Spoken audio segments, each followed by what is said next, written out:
इकडे अशा पद्धतीने आपले लाडू बनवून झालेले आहेत आणि आपण आता ते काढूनसुद्धा घेतो आहे, हे पाहू शकताय. अतिशय सॉफ्ट आणि आपण दोनच यात साहित्य वापरलेलं आहे. पण ते साहित्य किती वापरायचं आहे किंवा कशाप्रकारे वापरायचं आहे याचं आपण पूर्ण सविस्तर सांगितलेलं सुद्धा आहे. हा व्हिडिओ शेवटपर्यंत बघा, म्हणजे तुमच्यासुद्धा लक्षात येईल की आपण कशाप्रकारे लाडू बनवलेले आहेत आणि गूळ आणि शेंगदाण्याचं प्रमाण हे किती वापरलेलं आहे. तर चला सुरुवातही करूयात. आणि अशा प्रकारे 1 किलोमध्ये आरामशीर उपवासाचे लाडू तुम्हाला 1 महिना पुरतील. तर अशा पद्धतीचे आपले पूर्ण लाडू तयार झालेले आहेत. तर चला आता कुठलाही वेळ न घालवता आपण लाडू बनवूयात. नमस्कार, तडका रेसिपीमध्ये अगदी आपलं मनापासून स्वागत आहे. आज आपण इकडे गूळ शेंगदाणा लाडू बनवत आहोत, जे आपण उपवासाला वापरतो किंवा मुलांनाही चालतात किंवा शक्तिवर्धक म्हणून असे हे लाडूंचं नावसुद्धा आहे. तर हे नक्कीच तुम्ही करायला हवे. तर इकडे आपण 1 किलो शेंगदाणे घेतलेत आणि हे शेंगदाणे असे गावरान पद्धतीचे आहेत.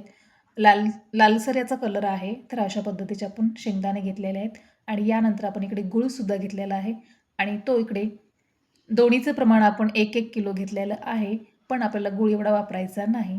तर सगळ्यात सुरुवातीला आपल्याला इकडे शेंगदाणे स्वच्छ करून घ्यायचे आहेत आणि नंतर इकडे गूळ कट करून घ्यायचं आहे. तर गुळाचं प्रमाण हे आपण अर्धा किलो वापरलं आहे. 1 किलो शेंगदाणे आणि गुळाचं प्रमाण अर्धा किलो एवढं आपल्या गूळ शेंगदाणे लाडूसाठी अगदी बरोबर आहे. तर इकडे मी अशा पद्धतीने गूळ कट करून घेत आहे. म्हणजे आपल्याला शेंगदाण्यामध्ये घालण्यासाठी खूप चांगल्या प्रकारे गूळ बारीक मिक्सरमध्ये केला जात नाही. तर इकडे आपण बताईच्या साह्याने सुरुवातीला कट करूयात. जेवढा हवा तेवढा घेऊ शकता तुम्ही. तर इकडे अशा पद्धतीने कट करून घ्यायचं आहे, पाहू शकताय. जास्तीचा मोठाही नाही आणि असं बारीकसुद्धा केलेलं नाही. अगदी आपण कट केल्या, काही मोठे काही छोटे असे तुकडे यात आहेत. तर हे आता मिक्सरला काढायचं आहे, त्यामुळे एवढे मोठे छोटे तुकडे चालतात. तर चला आता पुढची कृती करूयात आणि पुढे आपल्याला शेंगदाणे भाजून घ्यायचे आहेत. तर इकडे आपण गॅसवरती आता कढई ठेवूयात. इकडे गॅसवरती कढई ठेवली आहे. तर आपण आता 1 किलो शेंगदाणे आहेत, तर त्यासाठी आपण अर्धे अर्धे हे 2 वेळेस भाजायचे आहेत. तर इकडे मी अर्धा किलो शेंगदाणे घालते. तर इकडे आपले अर्धा किलो शेंगदाणे घालून झालेत. तर आता हे चांगल्या प्रकारे आपण भाजून घेऊयात आणि गॅसची फ्लेम ही सुरुवातीला फुल ठेवायची आणि त्यानंतर थोडंसं याला भाजून त्यानंतर गॅसची फ्लेम ही मीडियम करायची. म्हणजे अगदी कडक आणि असे वरचं साल्ट निघून जाण्यासारखे शेंगदाणे आपल्याला भाजायचे. जास्तीचेही भाजत बसायचं नाही. या शेंगदाण्याच्या लाडूमध्ये वरचं साल्ट गेलं तर शेंगदाण्याचा पूर्ण असा फ्लेवर चेंज होतो आणि दिसायलासुद्धा ते वेगळे दिसतात आणि परत त्याचे चवसुद्धा खूप वेगळी लागते. तर त्यासाठी आपल्याला इकडे शेंगदाण्याचं साल्ट काढून घ्यायचं आहे आणि अशा पद्धतीने आपण शेंगदाणे इकडे भाजून घेतलेले आहेत. आता हे पूर्ण झालेत तर आपण हे काढून घेऊयात. इकडे आपण ते शेंगदाणे काढून घेतलेत आणि परत शिल्लक राहिलेले हे सुद्धा आपल्याला भाजून घ्यायचे आहेत. तर जसे आपण सुरुवातीला घेतलेले आहेत तशा प्रकारेच हे सुद्धा आपण भाजून घेऊयात.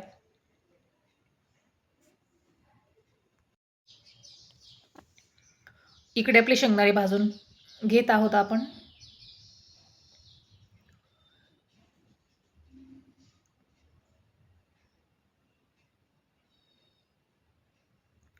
इकडे आपले हे सुद्धा शेंगदाणे भाजून झालेले आहेत. तर आपण आता हे सुद्धा काढून घेऊयात आणि अतिशय आपण याला साल्ट भाजण्यापुरतंच भाजलेलं आहे, जास्तीचं भाजायचं नाही.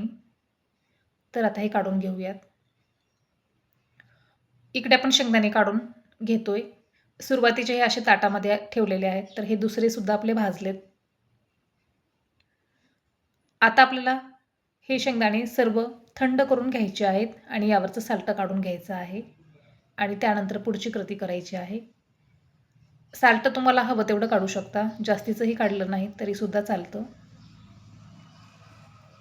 तर इकडे आपलं शेंगदाण्याचं साल्टसुद्धा काढून झालेलं आहे, हे पाहू शकताय आणि जेवढं शक्य होईल तेवढं काढलेलं आहे आणि एखादं राहिलं तरी चालतं. अतिशय असे कडक शेंगदाणे आपले भाजलेले आहेत. आपण आता पुढची कृती करूयात आणि इकडे गूळसुद्धा आपण कट करून घेतलेला आहे. तर आता सुरुवातीला आपल्याला काय करायचं आहे, शेंगदाण्याचं बारीक कूट बनवून घ्यायचं आहे. तर आता मिक्सरचं भांडं घेऊयात आणि यामध्ये अगदी थोडेसे शेंगदाणे घालायचे, म्हणजे चांगले आपले मिक्सरला बारीक झाले पाहिजेत. अगदी पल्स मोडवरती याला फिरवून घेऊयात आणि पाहू शकता इकडे मी शेंगदाण्याचं प्रमाण अगदी कमी घेतलेलं आहे. तर इकडे आता बारीक करूयात आणि अशा पद्धतीने आपले बारीक झालेले आहेत आणि अगदी जवळूनसुद्धा दाखवते मी, हे पाहू शकताय. आता आपल्याला यामध्ये गूळ घालायचा आहे आणि सुरुवातीला कधी शेंगदाणे बारीक करून घ्यायचे आणि त्यामध्ये नंतर गूळ घालायचं आहे, म्हणजे गूळ खालच्या साईडला चिकटणार नाही आणि बरोबर आपल्या शेंगदाण्याचं प्रमाण जेवढं आहे तेवढाच आपल्याला गूळसुद्धा घालायचा आहे.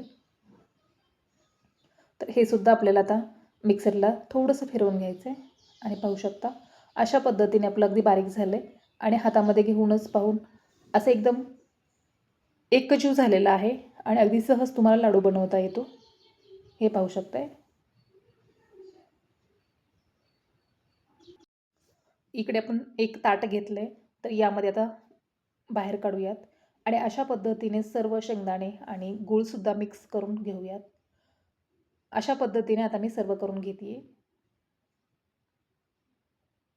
आणि इकडे आपलं सर्व वाटूनसुद्धा झालेलं आहे अगदी छान प्रकारे आणि याचा कलरसुद्धा अतिशय सुंदर आलेला आहे, पाहू शकताय.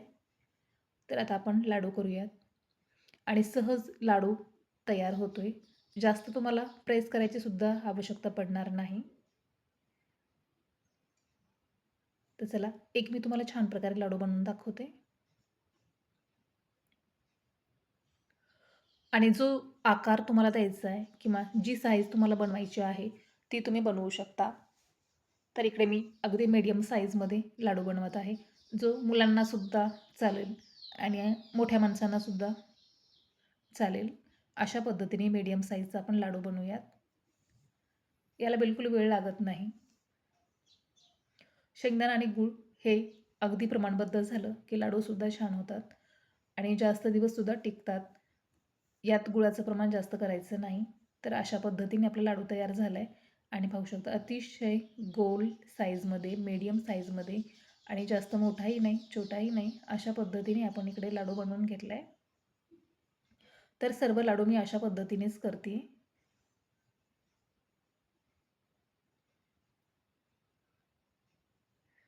आता इकडे आपले लाडू बनवून तयार झालेले सुद्धा आहेत, तर एक एक आपण काढून घेऊयात.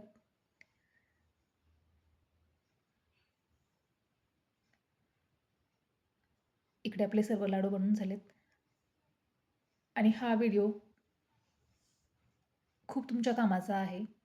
जास्तीचं प्रमाणही आपण कमी जास्त वापरलेलं नाही, बिलकुल असं की तुम्हाला लाडू येणार नाही किंवा जास्तीचा गूळ होईल अशा पद्धतीने याचं प्रमाण नाही. अगदी परफेक्टली प्रमाण आहे. अशा पद्धतीने लाडू बनवा.